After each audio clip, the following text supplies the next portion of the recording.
Good morning everyone, welcome to my channel Tasu mini ব্লগে আবার একটা নতুন ভিডিও নিয়ে আমি হাজির হয়ে গেছি তোমাদের মাঝে। আজকের ভিডিওটা কিন্তু একদম মিনি ব্লগ করে ফেলেছি আমি। আশা করি আজকের ভিডিও তোমাদের অনেক অনেক অনেক বেশি ভালো লাগবে। আর আমাদের ইউটিউব চ্যানেলে যদি নতুন হয়ে থাকো একটা সাবস্ক্রাইব করতে ভুলো না, আর ভিডিও ভালো লাগলে টুক করে একটা লাইক করে দিও। তো সকাল সকাল ঘুম থেকে উঠে আমি এখন চিয়া সিডটা খেয়ে নিচ্ছি। চিয়া সিডের মধ্যে আমি দিয়েছি একটু লেবুর রস আর দিয়েছি 1 চামচ মধু দিয়ে একদম মিক্স করে এখন আমি খেয়ে নেব। আর বাইরের ওয়েদার তো আজকে পুরো কি বলবো, খুব ভালো আমি বলতে পারছি না, কারণ এরকম ওয়েদারে না আমি প্রচুর ল্যাদ খাই। এই করতে করতে আমার কাজ করতে অনেকটা লেট হয়ে যায়, কিন্তু এরকম আজকে আমি হতে দিইনি। আজকে আমি তো দেখো, আজকে আমি অফ ক্যামেরাতে চা খাওয়ার পর চলে এলাম রান্নাঘরে। তো আজকে কি রান্না হচ্ছে তোমরা তো দেখে বুঝে গেলে।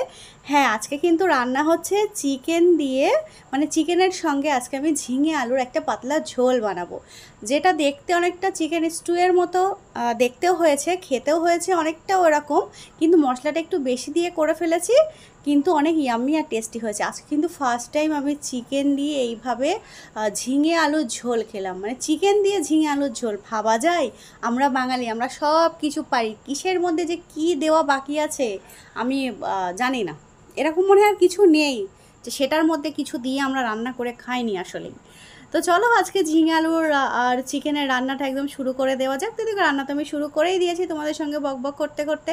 তো দেখে দেখো, চিকেনটা ভালো মতো কিন্তু আমি প্রথমে সমস্ত মশলা দিয়ে একদম কষিয়ে নিয়েছি, তারপরে ওপর থেকে দিয়ে দিলাম কয়েক টুকরো টমেটো কুচি। টমেটো কুচিটা দেওয়ার পর কিন্তু একদম ফাঁকিবাজি করা যাবে না, হাতে একটু সময় নিয়ে ধৈর্য ধরে টমেটো সফট হওয়া পর্যন্ত সুন্দর করে আমি কষিয়ে নেব।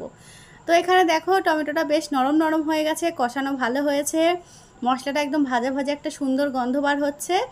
আর এইখানে হচ্ছে কালারটাও কিন্তু চেঞ্জ হয়ে গেছে মশলার। তো এবার আর দেরি করা যাবে না, এবার ঝটপট করে আমরা ঝিঙে আলুটা দিয়ে দেবো। তো ঝিঙে আলু আর এখানে দিয়েছি কয়েক টুকরো ক্যাপসিকাম, একটা ক্যাপসিকাম আমি গোটা ক্যাপসিকামটা দিয়েছি।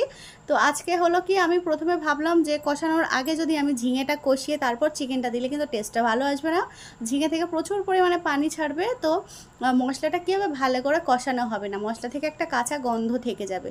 তো সে কারণে কিন্তু এভাবে রান্নাটা করলে আমার মনে হয় বেশ ভালো লাগবে। আর চিকেনের মধ্যে একটু ক্যাপসিকাম গেলেই কিন্তু না টেস্টটা কিন্তু দ্বিগুণ বেড়ে যায়। তো তার সঙ্গে ঝিঙে বেশ একটু ব্যালেন্স হয়ে গেছে আজকে রান্নাটা, অদ্ভুত একটা রান্না আমি করছি আজকে। তো এদিকে হচ্ছে আমার ভাত, আর এদিকে এই যে আমার কষানা কমপ্লিট হয়ে গেছে, আমি এখানে ঝোলের পানি দিয়েছি। আজকে রান্নাটা একটু ঝোল ঝোল বানাবো। আর আজকে কিন্তু এখানে চিকেনগুলো আমি অনেকটা ছোট ছোট করে কেটে নিয়েছিলাম। তো এই হচ্ছে আজকে আমার মেন রান্না। এবার ঢাকনাটা দিয়ে দিলাম, লবণটা একটু আমি এখানে দেখে নিলাম যে ঠিক আছে কিনা। তো তারপরে আমার রান্না চলছে, তার 5-10 মিনিট পর আমি একটু খুলে দেখছি যে আসলেই কত দূর। তো দেখছি প্রায় হয়ে এসেছে, আর আশা করি বেশিক্ষণ সময় লাগবে না। আবার একটু নাড়াচাড়া করছি। তো এবারে একটু দেখে নেবো আলুগুলো সফট হয়েছে কিনা। তো আলুটা সফট হলে রান্না তো প্রায় হয়ে এসেছে। তো এবার গ্যাসটা আমি অফ করে দেব।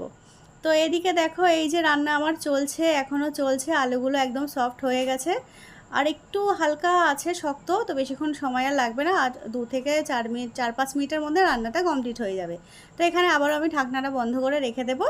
দিয়ে এবার সোনা পাখির পেয়েছে খিদে। সোনা পাখি সকালে আজকে শুধু চা বিস্কিট খেয়েছে, আর কিছু খায়নি। তো সোনা পাখির জন্য দেখো আমি এখানে প্রথমে রেডি করে নিচ্ছি।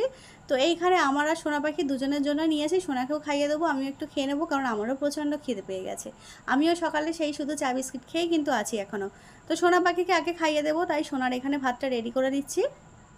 আর তোমরা তো দেখতেই পাচ্ছ এখানে একদম পাতলা একটা ঝোল বানিয়ে ফেলেছি আমি, ছোট ছোট চিকেন দিয়ে ক্যাপসিকাম আলু দিয়ে, বেশ ভালোই হয়েছিল রান্নাটা। তো এই রান্নাটা কিন্তু গরম গরম ভালো লাগবে, ঠান্ডা হয়ে গেলে কিন্তু এতটা ভালো লাগবে না। তো এখানে ক্যাপসিকামের জন্যই আমার মনে হয় যে বেশি ভালো লেগেছে। শুধু ঝিঙে দিয়ে যদি চিকেনটা রান্না করা হতো, একদম একটা ফ্যাকাশে ফ্যাকাশে ব্যাপার এসে যেত, রান্নাটা কিন্তু অতটা টেস্ট একদমই লাগতো না। তো এইভাবেই আজকে আমাদের দুপুরে খাওয়া দাওয়াটা কমপ্লিট করেছি আমরা। তো খাওয়া দাওয়া কমপ্লিট করে সন্ধ্যাবেলাতে একটু প্ল্যান হলো যে একটু বাইরে যাব। তো তারপর যেই ভাবা সেই কাজ, চলে গেলাম বাইরে। যাওয়ার পর এইখানে আমরা চলে এলাম একটা কসমেটিক্সের দোকানে, যেখানে সোনা পাখির কিছু ছোট ছোট জিনিসের প্রয়োজন ছিল, সেগুলো এখান থেকে দেখছিলাম, নিচ্ছিলাম। আর তার মধ্যে আমাদের তো জানোই, গেলে একটা কিছু না কিছু অপ্রয়োজন না থাকলেও তবুও 2-1টা জিনিস নিয়ে নেওয়া হয়, সেরকমই আর কি। তো আমি এখানে একটু বালা দেখছিলাম, চুড়ি দেখছিলাম, এটা আমার হাতে পরে কেমন লাগছে সেটা একটু দেখছিলাম। এটা দেখছিলাম কিন্তু আমার অতটা ভালো লাগেনি, সে কারণে নিইনি, কারণ এটা অনেকটা মোটা। তো এত মোটা বালা আমার একদমই ভালো লাগে না, একটু সরু সরু চুড়িই বেশি ভালো লাগে। তারপরে সোনা পাখির জন্য এখানে কানের টেপা দুল দেখছিলাম, তো সোনা পাখির জন্য এখান থেকে দুল নিয়ে নিয়েছি।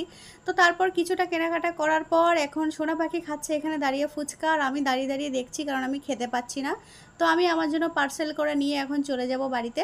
আর এই যে আমার সোনা পাখি কিন্তু বড় হয়ে গেছে মাশাআল্লাহ, রাস্তায় দাঁড়িয়ে এখন বড়দের মতো ফুচকা খেতে পারে। কিন্তু ফুচকাতে সোনা পাখির একদম ঝাল লাগে না, বড়দের মতো যে ঝাল খায় সেই ঝালেরই আলু দিয়েও ফুচকা খায়, একটুও ঝাল লাগে না। কিন্তু